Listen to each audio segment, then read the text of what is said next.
Hello everyone, সবাইকে good morning. ঈশান, তাকাও, কোথায় আছো তুমি? এত সকালবেলায় চান করতে পারবা তো? শীত করবে না তো? যদি তাকাও,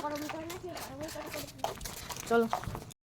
তো সবাই তো শুনলেই তো, আমরা গিয়েছিলাম গঙ্গা স্নান করতে, কারণ আমাদের আগের একটা যোগ ছিল 12 তারিখে, যোগটা ধরতে পারিনি বলে আমরা ভেবেছিলাম শিব চতুর্দশী লাস্ট যোগটাই ধরবো।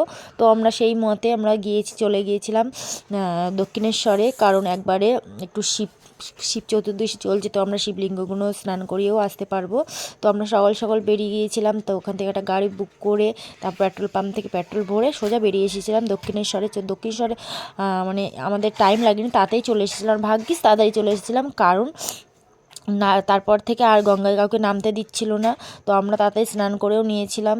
তো প্রচুর ভিড় হয়েছিল বাবা, এত ভিড়, আমি ভাবছিলাম কি কুম্ভ মেলায় আর কি ভিড় হয়েছে, মনে হয় যত ভিড় দক্ষিণেশ্বরেইতেই হয়েছে।